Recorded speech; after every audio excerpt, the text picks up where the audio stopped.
Welcome to the newest episode of Winning the Journey Within podcast. This week I'm sitting down with Jehyve Floyd, professional basketball player and author of two powerful books, Godfidence and Rehabilitation of a Black Man's Heart. From dominating as a shot blocking specialist across international leagues to using his platform to ask the hard questions this world desperately needs answered. And his real story? It's about survival and transformation, overcoming and discovering what he calls Godfidence, the ultimate confidence rooted in God, finding also rehabilitation and healing for his heart in God's Word. Let's see how faith shapes performance under pressure and what it truly means to win from the inside out. Well, hello, Jehyve.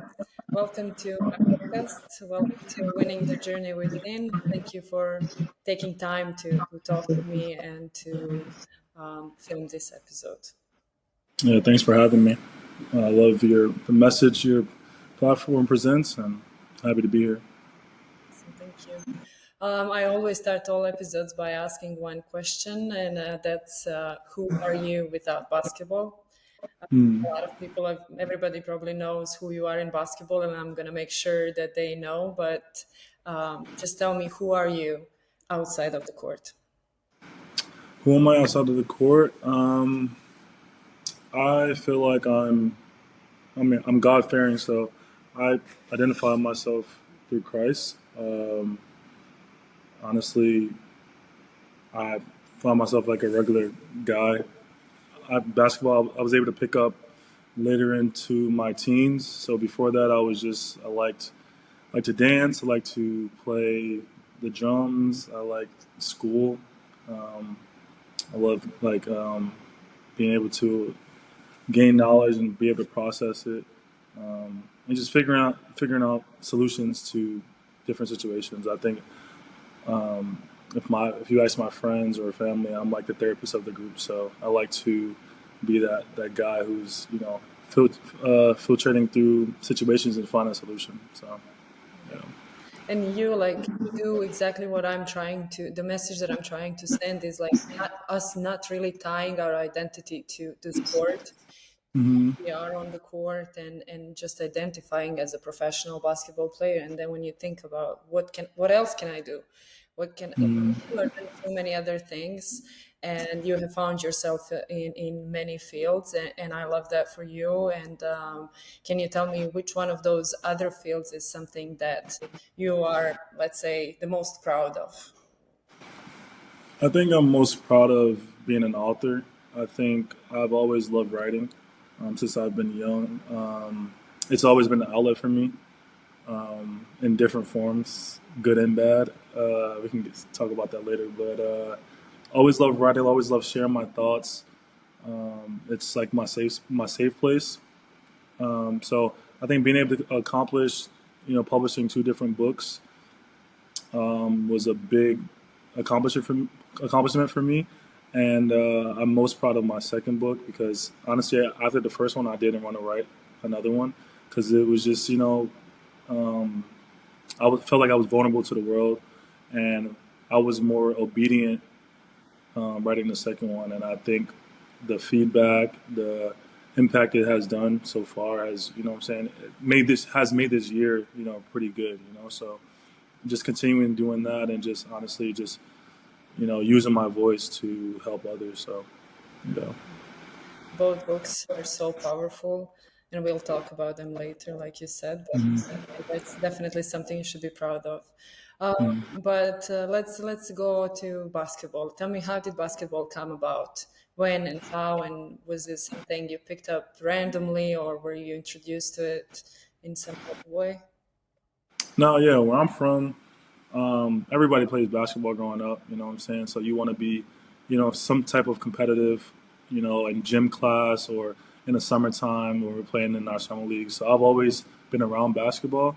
It just never was like my main focus because I played football, I played volleyball, I played different sports. I just wanted to be athletic. You know what I'm saying? So I think once basketball became a main focus is when I got taller. I had a crazy growth spurt in high school. I grew 10 inches, and once I got 6'3", 6'5", I'm like, okay, let me like put this body to use. Like where I'm from, you never want to be too tall for no reason. That's what the older people say. So it's like what you gonna say? Every time you walk around, everyone's like, oh, you must play basketball. So you don't want to be that guy who's like, oh no, I don't play. And they're looking at you with a crazy eye. So honestly, that's like how things started. And after time, I developed into loving the game and seeing what it could do for my life and my family. So I just ended up taking it serious. Yeah. And you mentioned family, and you have talked about your family in your first book.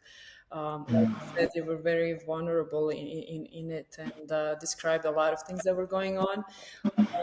Do you want to share a little bit so I can go off of your story, or do you want me to ask you specific stuff? I mean, you can ask me. How was it, like 7 siblings? How was growing up in such a big household and being a pastor's kid? I think growing up with 7 siblings, like you learn, like that's your school pretty much of what life is. You know what I'm saying? Like that had more impact on me than being at school or being out in, what I'm saying, like the real world, because I had siblings of different ages. Like my mom had her first kid when she was 15, so she was kind of like our second mom a little bit. You know what I'm saying? So I have 2 older sisters and 2 older brothers, and I have 2 younger brothers. So I'm right below the middle child. So it was like you're kind of just instead of trying to find your foot in life in the world, you're trying to find your foot in the household. You know what I'm saying? And that had a lot of impact on me still to this day. You know what I'm saying? To find your role in the family. You know what I'm saying? It's like being on a team pretty much. Like, what is your role? Like, what are you gonna do? Exactly. How can you adapt to the culture that's being presented here? Like, and I kind of like stuck out because I was like more so the quiet one, a shy one. Pretty emotional as a kid. You know what I'm saying? I grew up in Jersey City, so it's like more of like a rougher type of neighborhood where, my family took on that, that hostility a little bit, you know what I'm saying? Just to, protect yourself and X, Y, and Z. But I was like kind of naive. And so they had to like protect me, and they would get mad at me for like not, being aware and having discernment. So that's pretty much how like growing up with 7 siblings is. And being a pastor's kid? Yeah, so that's a different thing too. I mean, what I talked about was more like the real world, but then also we're in the church, so you also have to uphold the image of this big family, this one big happy family. You know what I'm saying? Just to make our dad look presentable and honorable. You know what I'm saying? So I think once he became a pastor, you know what I'm saying, our structure in the house became a little different. The church was the main thing. We come home from school and we'll do our homework, and he'll either have to go to the church, we have to come with him, X, Y, and Z. So I spent a lot of my childhood either at How home old were you or in church. when he became pastor? I was about 10 years old. 10 years old. He became pastor right before my parents got divorced. So I was about 10 years old, yeah. And did you have trouble adapting to the image that you had to have as a pastor's kid? Not really, because I was like, in a way, like I said, like a lot of my characteristics and personality adapted to being a pastor's kid. Like I just was like a goody two shoe. Like I was the golden child. Like in a way, like I would do whatever our parents, tell us to do. So I didn't really have too much adjusting. Honestly, I feel like I actually enjoyed, you know, upholding an image. You know what I'm saying? Like I got the grades. I was someone to be proud of for my dad or for my family. You know what I'm saying? So I took that challenge, took that on as a challenge, honestly. Yeah. And you were moving numerous times. That's what you said in your book. You were moving a lot when you were growing up. Yeah. So growing up, most of my childhood we lived in this one big house, and it was like our domain, like where we did everything. We did family cookouts. Everyone came over. You know what I'm saying? Like it was just it didn't seem like I was in poverty or anything like that. Like it was just like we had a big house, we got a big family, so it was like, a dream in a way, like you see on TV. And then once my parents got divorced, everything kind of went downhill where we started moving around a lot. You know, like I said before, we grew up in like a rougher neighborhood. So once you get off that street, it's just like anything can happen. You know what I'm saying? So I think it was around the time my parents got divorced, and then I was going from middle school to high school, and we moved a couple times from seventh grade, eighth grade, and then ninth grade is when we moved to Sayreville, and that's where we kind of like settled in. Yeah. And I've read this part of your book when you describe this moment when your parents got divorced and you having to choose who you're gonna be with, who you're gonna choose between your parents, and that cannot be easy on a kid, no matter how old you are. That cannot be easy. And so you talked openly, very, very openly about it, and I felt what you were saying deeply. Like, Really? I really appreciate you opening up like that. And I know Hmm. that you said you always liked writing, and I know that it can be healing. It was healing for me. It's still, Oh, that's a blessing. I'm glad you were able to relate to that. but was it a part of healing for you also to open up like this in your book and just share everything that was happening, or how did Yeah, writing. I think writing that part. Honestly, once you get overseas, we can talk about overseas, right? You have a lot of time to, filter through your thoughts, your opinions, your beliefs. And I think during that time, I was just writing down a lot of stuff that I ignored on my way to being a pro. And that had a lot to do with my family. I'm family oriented, and I miss my family. I feel like I had to distance myself from my family for me to succeed in a way because of the negativity or the pain and the trauma. Because once you go through a divorce and all these things are constantly moving, some people respond to it differently, where they hold on to it, and I feel like a lot of my family members held on to it, and I just wanted to be different a little bit. But during that time, where the choosing of the parents, I feel like that was a focal point of my life where I kind of stepped outside of my family dynamic, where I was like, okay, I'm gonna make a decision for myself. And obviously, the response for them was like, oh, you're selfish, X, Y, and Z, blah, blah, blah. But I was like, okay, life is moving without me being in control. Me, like, what can I do to take control of my situation? And I think me choosing to go with my dad when everyone else chose my mom was like a power move in a way, where it's like, we've been seven. I've been having to share everything. I want time for myself to, what I'm saying, feel some type of attention, love, you know what I'm saying? So I think from there I became independent, because before I wanted to be around the family, X, Y, and Z, but that decision made me like more independent. And I think expressing that, not even to the world, but to my family, was like, hey, I didn't mean any harm by this decision. It was more so like, how can I, what I'm saying, not benefit from it, but like, how can I make something happen? You know what I'm saying? yeah, make something good happen out of what was Out happening? of something bad. Yeah, exactly. Yeah. And what led to the drawing? Was it like, I feel like you were expressing in the book that you did not expect your siblings to react the way that they did when you made your Mm. go with your dad, and I felt like that was the main point that led you to make that drawing. Mm.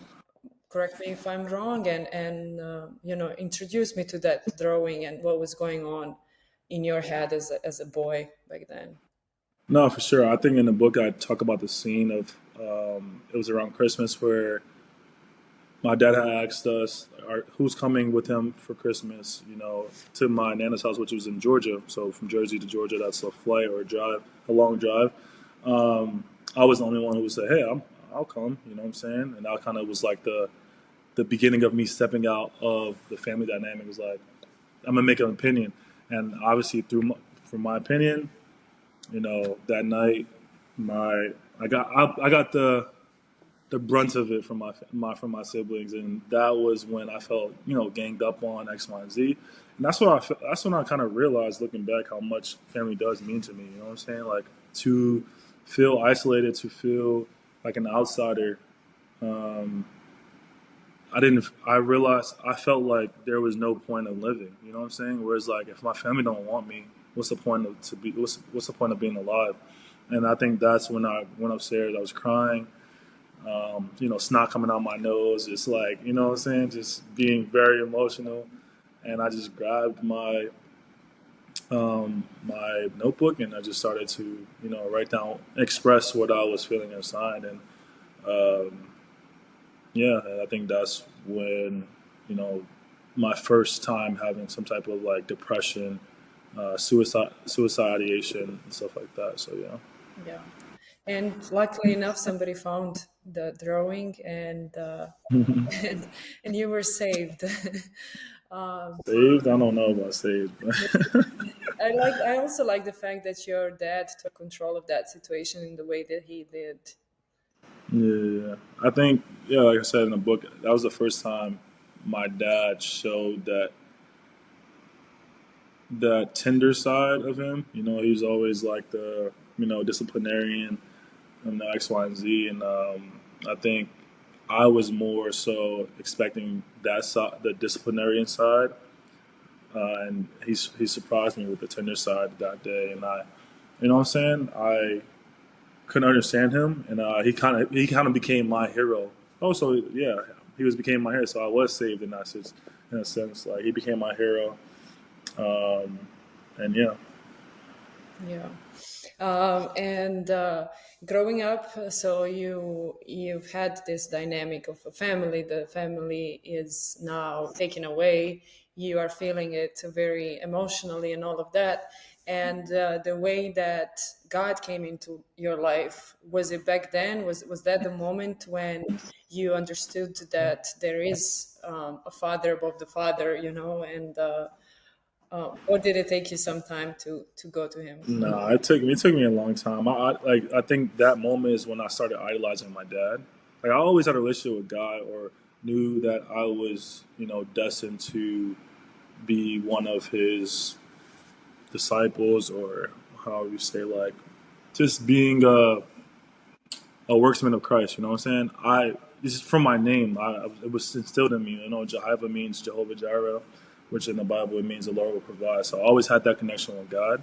But I think during that moment, throughout the pain and trauma, I idolized my dad, and I held on to him for strength. And as any kid too, I was like 10 years old. You know what I'm saying? Like, it was that. But I think after having a fallout with my dad, when I was just in the real world by myself, that's when I really had to lean on God. You know what I'm saying? So that's when I found my relationship with God to be the most important.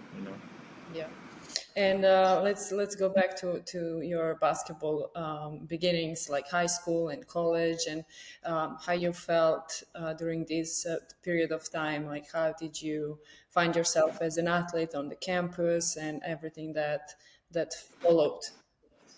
Right. You want to start from high school, college? High school, college. Yeah. So honestly, I think I once so after me not choosing my dad, realizing in the end, my me and my brothers, all younger brother, me and my two younger brothers were under my dad.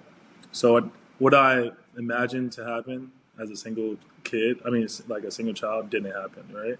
So then, um, being at home just with my dad, like I said, we missed the tenderness of my mom. So it was just like straight, like, we had to grow. You have to grow up as men. You have to grow up as men. So being at home wasn't like fun. So my fun became basketball, and honestly, I didn't really like what was going on at home. So I would just focus on, like, I need an outlet. I need an outlet. I need what's going to get me out of here. So basketball became that for me in high school, and I really, you know, switched over my idolizing of my dad to kind of like idolizing basketball, in the sense where it's like, this is what's going to be my ticket out of here. Like, I don't have to deal with this anymore once I get a scholarship, X, Y, and Z. So I really, worked hard for that. And God came through when I got my first offer from Holy Cross. And when I say I took it immediately, there was no questions asked. Like, you want me to play Division One basketball? I'm out of here. Free scholarship. I can leave, not be home. I'm out of here. Um, at that point, I didn't really know how good I could be or how good I was. I didn't care. I just wanted to get out of my situation, family situation. Um, and then honestly, once I got my scholarship, that's when I kind of like got the confidence as a basketball player. Like I was like, oh, I'm a Division One player, so I started playing like one. So a bunch of colleges was like, why'd you commit so early? I'm like, I don't know nothing about it. I just wanted to get out. I just wanted to get out of my situation, honestly. And that kind of reflects who I am as a person. Like when I see an opportunity, I feel immensely great gratitude. You know what I'm saying? I'm like, I don't deserve this. I'm going. I'm going. Like I'll figure it out when I get there. So when I got to college, I was just happy to be there. Like honestly, basketball was one thing, but just to be around, you know, a bunch of people from different walks of life, and getting to meet different people, being on my own, being able to take that breath, like, oh, I made it to college. I was like one of the first, in my family to actually make it to college. I was just a blessing. So my first 2 years in college, I was just having fun. Honestly, Freedom. I wasn't, huh? Freedom. No, freedom. I jumped off the porch immediately. Like basketball, like I struggled in basketball. Like I sat the bench 2 years in a row because it was just a different game. Like I said, I came on the scene late. Only played 1 year AAU, so there's a lot of learning to do. And they had other guys in my position, so I wasn't really worried about that. But once the guys left and graduated, I was like, oh man, I'm up next. And honestly, I was during the time where I'm like, hey, if you don't do anything with this opportunity now, like to start and do something, like you got to find another job. Like it's not looking like you're scoring 2 points a game. Is not looking like you're about to be a professional basketball player. So that summer is when I really locked in, and I locked in. I was with the coaches all summer. I didn't go home. I was just in the gym all the time. I really committed myself to, what I'm saying, like figure it out. And the next year I broke out and became Defensive Player of the Year. I went from 2 points a game to 12 points a game. I just made a big leap. I was able to like lock in, and I was definitely proud of that. And once I was able to accomplish that, I was like, oh, we back in business. Like we can still make a living playing basketball. You know what I'm Sky's saying? the So I limit. started, yeah. So honestly, that going into senior year, I'm like, just you pretty much got to work on what your weaknesses are, and just stay with your strengths. You know what I'm saying? You're gonna kill the league. I made all conference, Defensive Player of the Year again. I had a whole goal of like breaking the block record the whole season, and I was able to do that for a single season. And yeah, I got recruited by agents and stuff like that, and I was just, I'm out of here. Like I'm about to go overseas. Like I didn't have any like, oh, I want to go to the NBA X, Y, and Z. I was actually scared of the NBA. I'm like, I thought I was gonna be able to. I thought I was gonna like die in the workouts. Like I was like really scared. But I didn't get any workouts from the NBA, and I got my first offer from a team in Germany in the BBL, and again right away, same thing. You want me? Bet. Sign it up. Like so, yeah, that's how I got to like be playing overseas. Okay. I love the road, and I love how excited you are when you talk about this. Like, Yeah, it's a crazy. I feel like now when people see my career, they feel like it was just like a walk in the park. You don't see my body type X, Y, and Z. I'm like, no, I really went through the trenches to get here. Like, and a lot of people would have gave up, and I like laugh about it because like I just kept going and just trying to figure it out. that's the mentality that I want to talk about.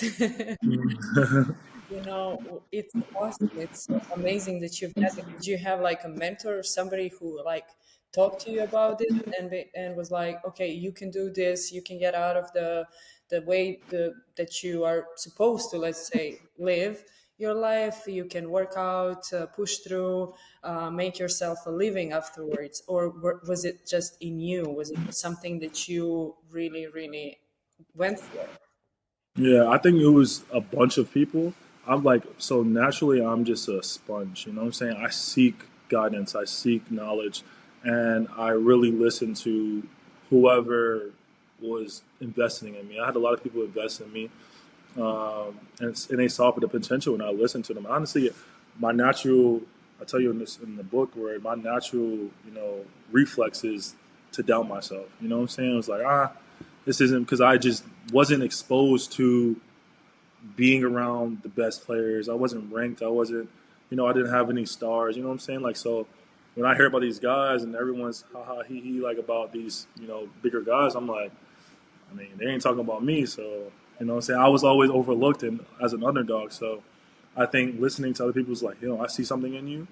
Like, just keep going, keep doing this and stuff like that. So I'm always trying different, even to this day, I'm always trying different things. Like, for example, like the biggest thing for me, because like I said, I was very emotional. I was very tender, very, very You was? sensitive. I'm growing. I've grown up. I've grown up. But so what I did in high school was every day I would listen to Eric Thomas. I don't know if you know him. He's a motivational speaker, and he's like, you know what I'm saying? I don't want to say the word, but like he's like, nah, you got to go get this. You owe this to yourself. Like, you can't be a victim. You're not the victim. So I can talk about the divorce, how my family treats me, X, Y, and Z, there's no support, but he just didn't care. You know what I'm saying? Like, so I listened to him, and that's what like kind of like gave me the the energy to overcome like my mentality at the time, and keep pushing through. Yeah, love that. And there's another thing that I obviously did a little background check on you, and I've watched an episode of Mocha. Uh, Yeah. Do you want to tell me about that before we go overseas? yeah, Mocha was something I'm also proud of because after basketball started to, happen for me, like where I'm like, okay, I'm, this guy, professional basketball player on campus. What I'm saying, getting all the attention, X, Y, and Z.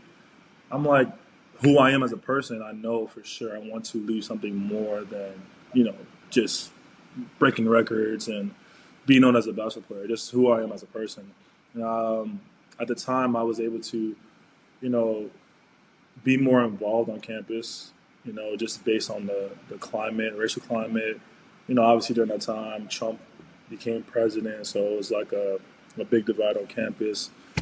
But my major was sociology, and it was one thing that one of my professors told me that was really, that really set in for me. It was like, you bring more to sociology than sociology brings to you. Like, you bring a perspective, you bring your thought provoking, you want to bridge the gap, and I wanted to, and that really meant a lot to me because I know that's kind of who I am. From my family, I'm the peacemaker. I want everyone in unity. I want different sides to be able to feel heard and accepted, and just me, obviously, because I'm an outsider naturally. I understand that perspective, so I wanted to, create something I can, have an everlasting thing on for Holy Cross. And I feel like one of it was just the relationship between the athletes the athletes of color and just the school in general, but mostly the professors, to the administration. There was a disconnect. You know what I'm saying? So I thought I seen LeBron. They started doing this shop, just being around talking about different situations, and I was like, oh, that'd be a great idea to do that. To talk about something no one really talks about. It's just like a under the rug type of thing, and I was able to get everyone together for. I was doing that for like one of my senior projects, and I was able to use that and what I'm saying, actually, create some change on campus. And all the administrations was able to watch it all at once through the president. The president made them do that, and I thought that was pretty dope to do. And obviously, people still talk about it to this day. But and Mocha's still a thing because that was one thing we kind of co-founded there. So yeah. That's awesome. Yeah. And okay, going overseas, you went to Germany. You played in different countries, you played in different leagues, you also played in EuroLeague. And how do you see your road? Like, let's just say, how do you see yourself and your way overseas from this perspective right now, from today? Yeah, I think I honestly just saw opportunities to, advance my career. I'm not the type to just, I just want to come over here and just like make X, Y, and Z money. I also wanted to like have a good career. So, once I got to know what EuroLeague, Euro Cup, and Champions League was, I was like, oh, I want to get there. You know what I'm saying? So obviously, I took a little different role where my first country or my first situation, I got cut. So that kind of like, put things back. And then I went to Greece and started to, find my footing there right before COVID happened. And then coming back from COVID, I went to Israel, and that's where I had my like really good season, and I was able to make the jump from just domestic league to EuroLeague, just based on understanding my role and what those type of big teams wanted. For me, it was defense. You know what I'm saying? Like every team needs someone who could play defense. So I think my ability to switch 1 through 5, be a rim protector, you just bring that energy every day and just actually take pride in it, and do your job. I think that's a skill within itself. Obviously, everyone talks about the scorers, talk about the person who passes and X, Y, Z, but there's somebody out there who has to stop them. You know what I'm saying? So I take pride in that. And then I was able to, go to EuroLeague, do well there and get a big contract the next year for Galatasaray. Financially, it was just going to Champions League, and then I got hurt. You know what I'm saying? I kind of like put, a stop to the momentum I was having in Europe. I was out for a year and a half, and I was able to come back and, show that I'm healthy. And I tried something different going to Asia, you know what I'm saying? Like, and I actually enjoyed it, Japan a lot. Just it showed me different. It helped me out like personally, my personal growth more so than basketball. But coming back to Europe, taking what I learned from Japan, and knowing what I already know in Europe. Hopefully this season goes really well, and I can what I'm saying, continue to do things with my platform while also enjoying playing basketball. So I think just me trying to. Right now, I'm just enjoying the moment. So I have my mindset on business and X, Y, and Z, knowing that basketball is a vehicle for you know my app for after. But obviously, I still have that desire to get back to EuroLeague and show that I can play with the best players. Awesome. I hear you getting cut. I hear COVID, getting injured, and that happens to all of us at probably numerous times during our careers. How do you deal mentally with these situations? How do you pick up yourself and go forward? You just try to figure out what happened or like what you could have done better. Like that's always my first thought. Like honestly, when I first got cut, I'm like, oh, that was a that was different because it's like, what am I supposed to do? You know what I'm saying? I don't have a job. You know what I'm saying? All of my friends that graduated, they have their job. They don't have to worry about not getting paid or X, Y, and Z. They have their job. They know they have some certainty. You know what I'm saying? But I think going through that has just allowed me to handle the situations better with COVID, getting cut again, multiple times. I got cut in like 3, 4 times. I was just counting today, just randomly. But now it's like sometimes it just doesn't work out. Like it doesn't. That doesn't. Me getting cut doesn't mean I'm a bad basketball player. It just that just wasn't a good fit for me. You know what I'm saying? I thrive in certain environments. That's just me knowing myself. Where in Israel, it was a family culture. You know what I'm saying? It wasn't like after every loss, your job was on the line or anything. And that's where I excelled. You know what I'm saying? And it was a bunch of young guys, striving. So that's who I am. I want to win. I have good energy. You know what I'm saying? So I fit right in that puzzle. So in a way, after that, I'm always searching for that same type of thing. But you're not going to get it all the time.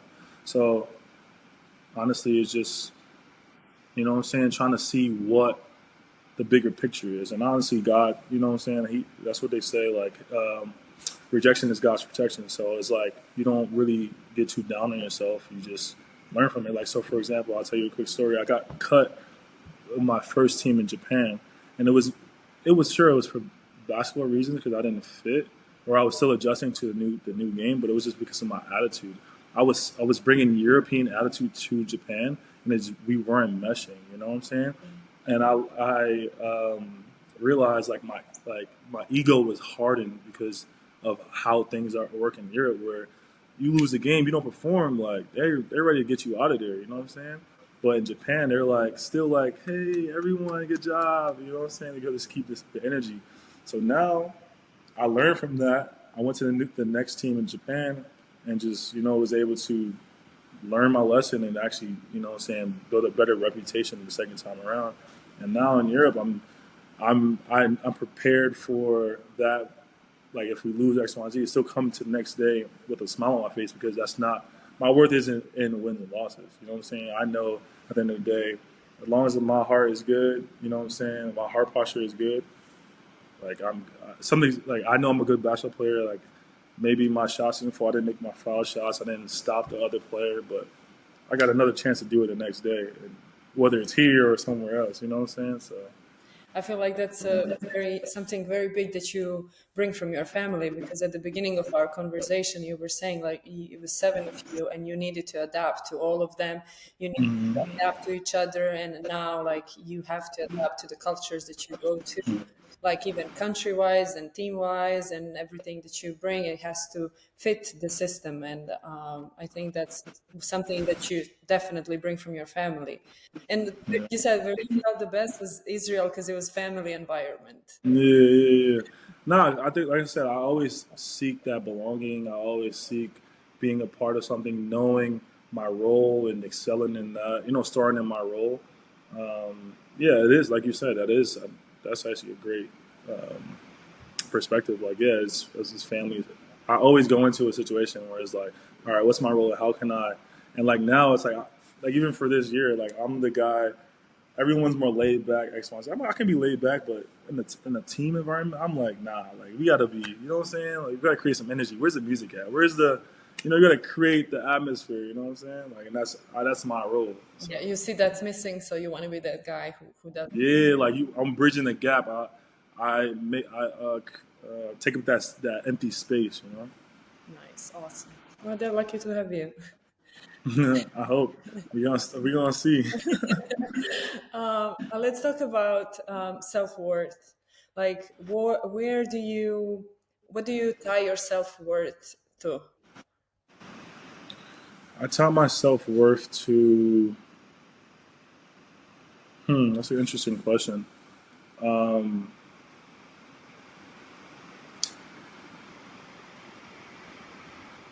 Honestly, I have a high standard for myself, so I think I struggle with self worth in a way. Um, so it's like every day, my goal is to, you know, be my best self, and I felt like when I fall short, I feel like I'm less worthy, and it's just me. Like even though everyone else doesn't know what like my mental is, but I struggle with that. So I think that's where I lean on God for. You know what I'm saying? Just to always remind me that my worth is in Him, and you know what I'm saying, how He sees me. But I think I would say self worth is something I struggle with, especially at being an athlete, because you know what I'm saying. Like at the end of the day, we're competitors, and you see this person making this much money, or he's in this situation. You're like, yo, I'm better than him. Why don't they see the same thing that I see? You know what I'm saying? But I think God puts you in situations so you can just rely on Him and not the outside factors. Is that when the confidence becomes Godfidence? Exactly, exactly, exactly. Perfect. Do you wanna tell me how that came about for you? Like the book title, and how did you find that switch for you? Wait, time out. Are you gonna be able to edit this? Yes. Okay, because my computer is doing something stupid and it's saying it's about to restart in like a minute. That's why I was looking up here. How do I stop this though? I'm sorry. Fix my hair while I do that.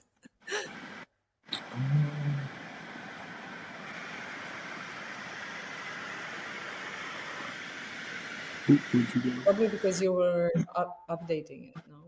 Yeah, that's what it said. How do you stop that though? Should be like restart later somewhere. What did I miss? Even if it does go, if it restarts, this is recording regardless, and you can just. Okay. I didn't know if you were. I got kind of scared because I didn't know if you were able to edit this. So I just. The reason why we are on this is because like they can take just a picture of you, just a picture of me. They can put us together, so like everything is there. It's gonna be there. Okay. Sorry. So do you want to tell me how did Godfidence come about for you? Like where was that switch when confidence became Godfidence? That's actually a good question because I don't really think about that often. It just became something for me that really meant something for me. I think, like I said, my natural reflex is to doubt myself, and I feel like that was the demise of a lot of situations. Not or me not being able to seize opportunities. Like for example, like me getting cut. Like the coach that cut me, I was like, well, asking me questions, and like he was like, I just feel like you don't have enough of an ego. You know what I'm saying? Like you don't have that. You know what I'm saying? That the it factor to know who you are. And obviously that, you know what I'm saying? Like I said, I seek guidance from all different forms. So I'm like, thinking about it. And I had to be real with myself. Yeah, I didn't think I was, good enough, or I didn't think I could, do different things. So I put myself in a box. So confidence comes from, that extra layer of knowing that he can give you the strength to overcome, that. So I know if I'm gonna just use all my effort and will for myself, I know I'm not gonna get too far. You know what I'm saying? I'm not gonna get too far, and that's when I started really locking in on my journey with God. And just continuously asking Him for the strength. Like now, I'm always asking for strength. You know what I'm saying? Like I don't really try to do it myself anymore, but and it's harder like doing that. It's not an easy. Confidence doesn't mean things are make it easier. You know what I'm saying? Like it gets harder because as an independent person, it's hard to ask for help, and you kind of feel embarrassed a lot of the times. That's why it's good to stay in Scripture because he constantly tells you to ask, and you ask and you will receive. You know what I'm saying? And how you ask makes a big part of it.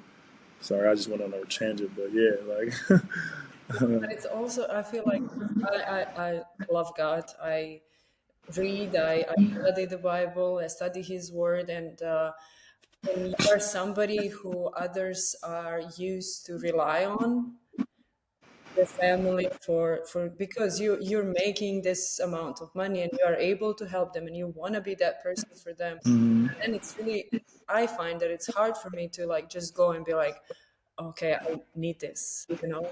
hmm So yeah. that's my I think no, honestly, you're right because I think me getting hurt showed me how I needed to be able to ask for help because I was always, like you said, always the one giving.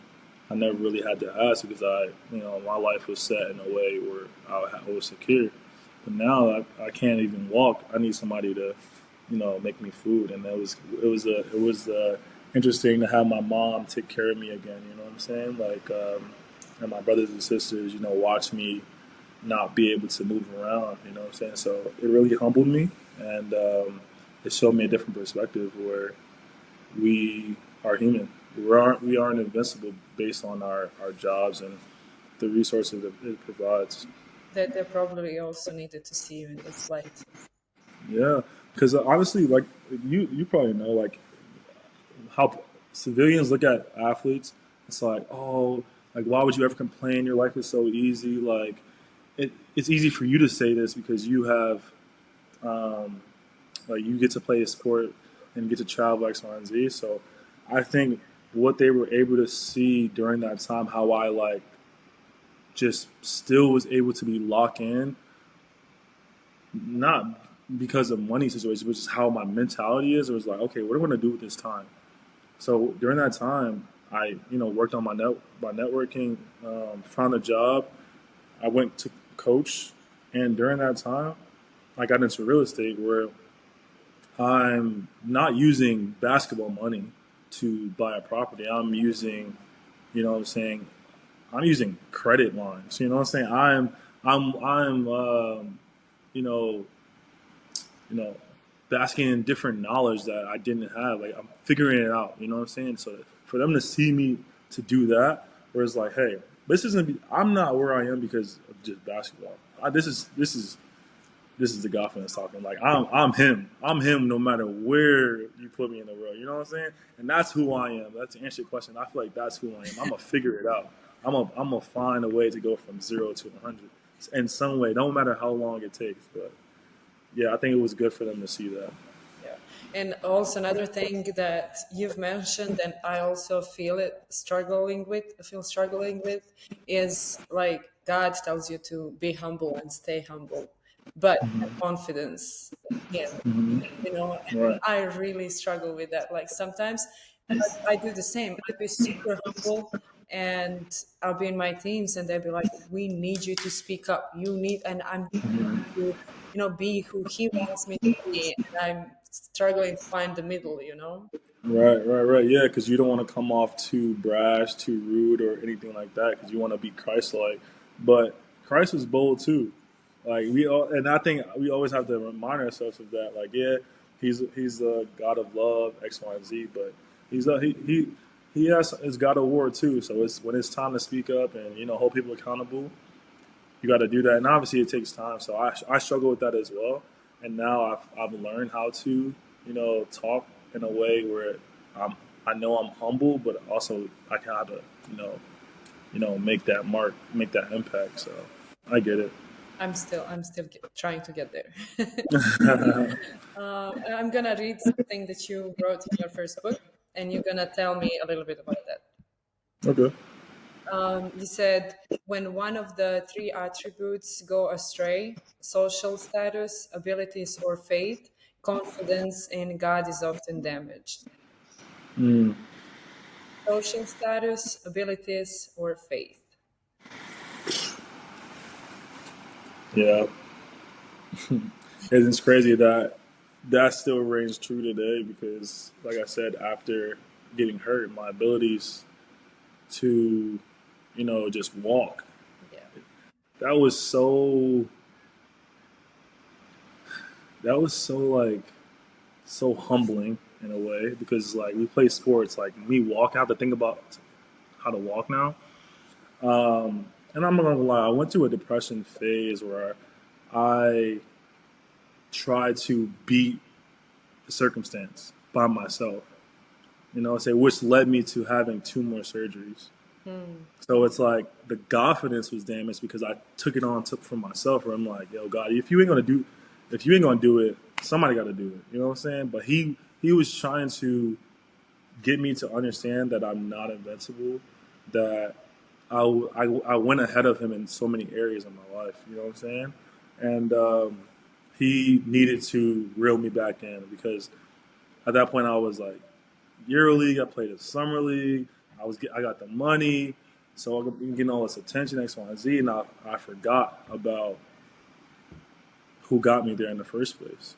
So for me, I'm trying to hold on to this moment, these moments, but he was trying to teach me something, and I was being stubborn. So I feel like him taking away that ability to just walk and play really was eye opening for me, and I needed to get back to my roots and remember what I'm saying, why I'm doing it in the first place. Reminder. Yeah. And rehabilitation of a black man's heart. Yeah. I absolutely love that. I have had a guest. It was actually the second episode I filmed. I would love for you to see it. Hmm. It's another basketball player, and he really explained it so well what it means to be a black man and have these expectations of you always being the strong one, always pushing through, while in the Hmm. while what you're feeling, you are not allowing yourself to feel. And when I hear rehabilitation of a black man's heart, that's what I hear. Hmm. Is that something? I have not read your book? I don't know about it. So, do you want to tell me if that's the case, or was there something else, something more? No, I think it hit, he hits the nail on head on the noggin. It's like one thing I say in the book is, as a black man, I was like, what is life as a black man without God? There isn't much hope there. We see that with in the news with police officers. We see it. This statistics of how many of us are incarcerated. There isn't much hope for us without having faith in God. You know what I'm saying? So that's really where the rehabilitation comes in, where it's like, well, I'm not a statistic. Um, I haven't really experienced something traumatic through race, but I see it. You know what I'm saying? I have to be grateful enough to um, understand that my life may be different than the average black man. You know what I'm saying? But I can relate to them because of, like we talk about today, of the family matters, because everyone has that story in their family. So some people decided to take matters into their own hand and, either ended up dead or in jail. People I grew up with. So I think the the point of, you know what the point I was trying to make a lot in the book was that, honestly, in order for us to find success, is to focus on our character, because that's something no one can take from us. You know what I'm saying? Um, and that pretty much, like, as black men, we are called to be leaders.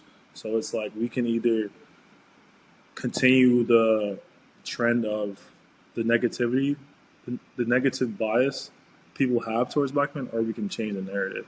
So I think that starts from the heart more so than appearance. So that's really what I was trying to, you know, get black men and everyone who loves black men, everyone who's trying to overcome, some type of setback in their life. You know what I'm saying? So that's a mentality thing. But I wanted to. My first book was more so, it was like a social thing, but now I feel like I wanted to really hone into the racial aspect of life and what it meant to go through the passage of manhood. Yeah.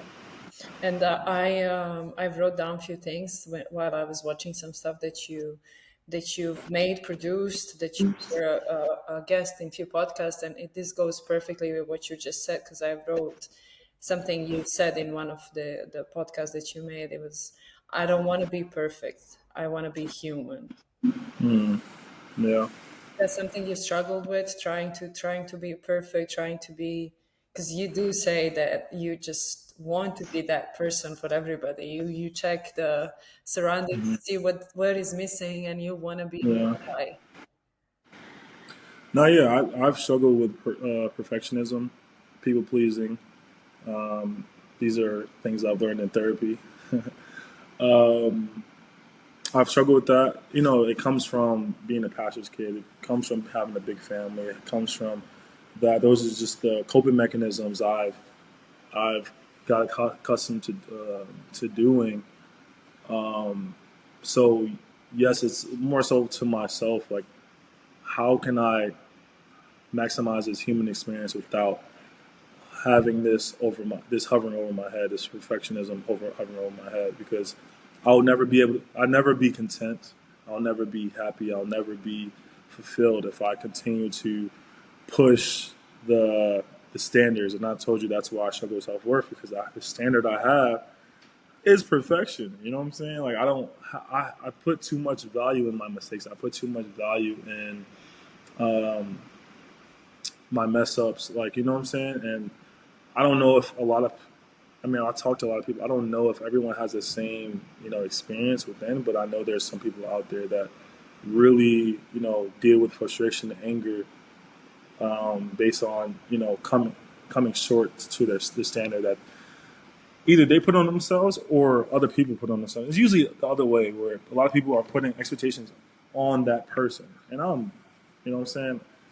I have my own expectations for myself, so I don't really get down with other expectations like I did in the past. But I think I try to speak to people who feels like they have to um, fulfill other people's expectations of them. No, that makes perfect sense. Yeah. And I want to ask you, I want to thank you for this.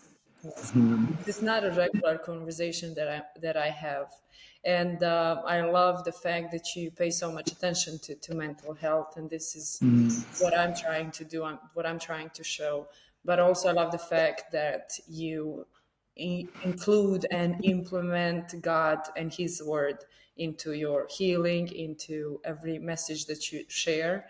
And that's something that I'm big on too. And I love that we were able to kind of brainstorm these Yeah, for sure. aspects of our lives and see how His Word goes with what we are living. Um, but I want to ask you, like, how do you go to, for the conclusion of this episode, how do you go to what's next? Do you set these goals? Do you write these goals down? Do you ask Him? Do you pray in some certain type of way? What is it that you want for the future, and how do you implement Him?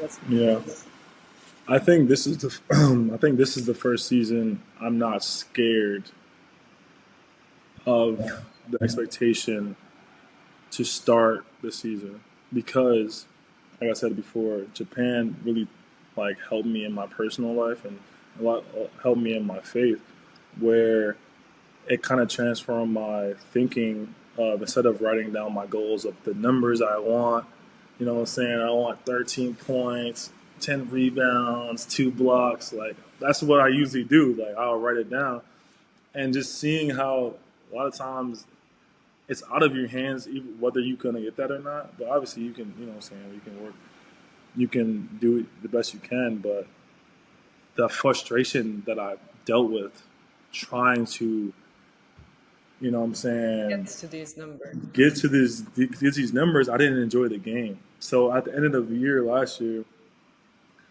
and this is around the time I wrote the book, and I'm like, you know what I'm saying, going through my own, as I'm writing, I'm healing, you know what I'm saying? And then I started to realize it's different. It's it's it's not the performance, it's the presence. When I step on the court, I'm affecting the game more than my numbers show all the time. You know what I'm saying? You can see it just watching film. Like, my energy, everyone's saying, "Oh, you like the best player on the court." I mean, I wish I was the best player. You know what I'm saying? But you can feel the energy. You know what I'm saying? I'm affecting the game in some type of way.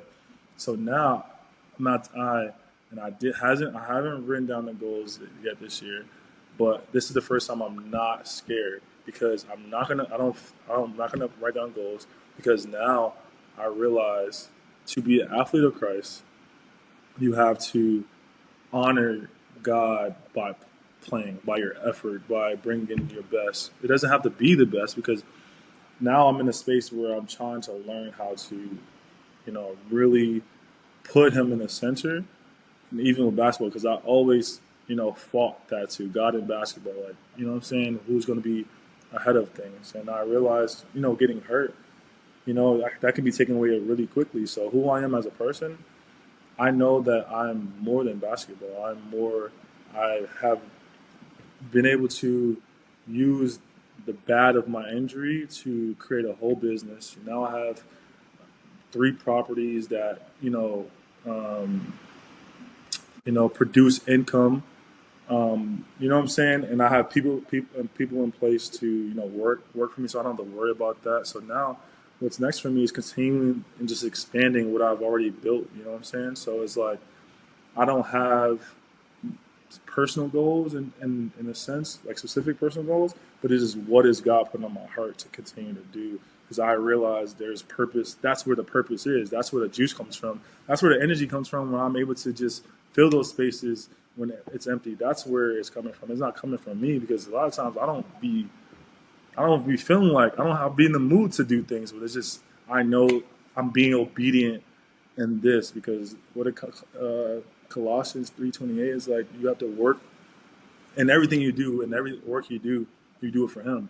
So it's like it's not for me, you know what I'm saying? Because if it's for me, I don't want to do it sometimes. You know, if I go based on my feeling, and sometimes if my family is like making me mad, I don't want to do it for them either. So it's like at the end of the day, you got to do it for Him. Yeah. So I think that's where I am in my space of what's next, and it's just like right now I'm learning how to speak, you know, put out content. That's all different for me. That's not really what I like to just write and stay behind the scenes, but just being able to talk and do stuff like that, I'm like excited to continue to live outside my comfort zone, and that's really what's next for me. So I don't have anything specific, but it's just we'll see. No, but I think that's really good. And that's what I felt also when I kind of lost control of what I was expecting, Hmm. put him in my game and just, I was like, okay, you lead me through it. You help me Right. what I'm supposed to do today. You help me be who I'm supposed to be for my teammates Hmm. for the win, 'cause I do want to win. I'm Right. Right. in me 100%, Hmm. and then just letting go of the control that I thought I had, once I Right. was stepping on the court. um, Right. but yeah, I love that for you, and I think that I've seen you post more of you speaking actually, and I Hmm. see what you're doing, and I'm sure Yeah. he's gonna lead you to some great content. Just give it to him, like, and he's Yeah. for sure gonna help you through that too. No, yeah, one of your questions it was like, how do you separate between like the likes, comments, and it's like obviously that's a battle within itself. It's like obviously sometimes I don't care, but it's like once you start doing it more, you start looking at it like, oh, this video didn't hit. Oh, this is a video, but like again, at the end of the day, it's not because of that. Like you're getting a message out there, and these are just regular thoughts I have within myself. So I'm just sharing with everybody else. It really doesn't matter if everybody, you know what I'm saying, like gets it, but it's for somebody, you know what I'm saying? As long this is what I've learned just being an author. I was just looking at the numbers of like how many books I've sold. Like it's like over 400 books. So I'm like 400 souls. You know what I'm saying? I touch in some type of way. I'm doing God's work. You know what I'm saying? Like obviously I want thousands and thousands of it, but you have to be grateful for where you are in order to even get there. Because He knows me, and once He already did it in my life. Once I get to like there, I have a hard time, you know what I'm saying, sustaining it. So it's like, how can I build it slowly? So when I do get there, I'm prepared to, you know, withstand whatever comes with that. You know what I'm saying? So I've also found that once we put something or someone in our life on the, I don't know how to pronounce this word, like, pedestal. yes, thank you. He's gonna take it away. Jealous God. And I was, when you were talking about you getting injured and not understanding and stuff, I was thinking about that. I didn't have time to make my Mm-hmm. comment. That's definitely that. Like, you need to make sure that you're rooted in Him, whatever you do. And these people, I was watching, I'm educating myself on the podcast right now. Like, how do I do this correctly? And this guy was like, "You're worried about viewers, followers, likes, and all of that." And it's like, do not. There is one person. Just worry about one person that you're going to touch. If you touch one soul, if that soul feels something and changes their life, and you made that impact on one soul, just go about your business. Next, Mm-hmm. it's going to affect one more soul. And that's what we are Right. about. Do you know who you exactly want to touch Uh, through your content, through your platform? I want to. I want to impress him. I want to Mm. impress Jesus. I don't know. I have always feel like What do you think he's impressed with? I feel I struggle also with doubt and like not being enough. And whenever I read his word and he tells me that I'm enough and that he's made me like this and that I'm all that he's been thinking about, this is, but I still struggle to believe that, and then like whatever I put in front of myself, I want to do it for him to approve, for him to be pleased, for him to be, to be happy about it, Mm. and Yeah, I do have the platform within sports with athletes and coaches and everybody else in sports, but I do not want to stop there. yeah. Well, based on my experience with you, I think you're very well, like, professional, and you do your homework. I think just being able to be seen by you and you actually take a time to like get to know me before this meeting, I think that really is touching. It makes me feel, like I said, seen, cared for, or that you want to know. You know what I'm saying? A lot of people aren't. People are just having platforms just to have it. So I think what you have going on is very authentic and is inspiring in a sense. So I want to give you your flowers while you're here. Thank you. You're welcome. I really appreciate that. Thanks. And to conclude this episode, this time, can you tell me what does it mean for you winning the journey within? Honestly, winning the journey within for me means me being able to actualize the potential God placed in me. Being able to wake up every morning and trying to find different ways to live outside my comfort zone, finding different ways to work on myself, get closer to God, and learn more about Him. So I get to a point where that self doubt isn't as loud anymore. You know what I'm saying? That questioning faith isn't loud, but I tell myself, I'm like, I know enough about the lower version of myself. I want to get to know the highest version of myself, and I think that is where winning the journey within, lies. Where you are proud of the person you are every day, and that you're graceful when you fall short of the standards that you have set for yourself or where God sets for you, and knowing that, like you said, that Jesus is impressed with you whether you, what I'm saying, have 1,000 views or 1,000 points for a season. He's still impressed with you as long as your heart is in the right place. Awesome. Love that. Thank you so much. Thank You're you. welcome. It's not too much of Thank you. that everything that we talked about affects the court. And I love that we were able to show that. No, for sure. These are the conversation that I love. I'm a conversationalist, and obviously being here by yourself, like when you're by yourself, you just have the conversation with yourself. So it's lovely to hear. When you said you were excited, I was like, I'm excited too. I can't wait to talk. Awesome, awesome. Maybe we can make another sequence, some other type of conversation sometime soon. No, for sure. I'm down. Okay. Thank you. Thank you.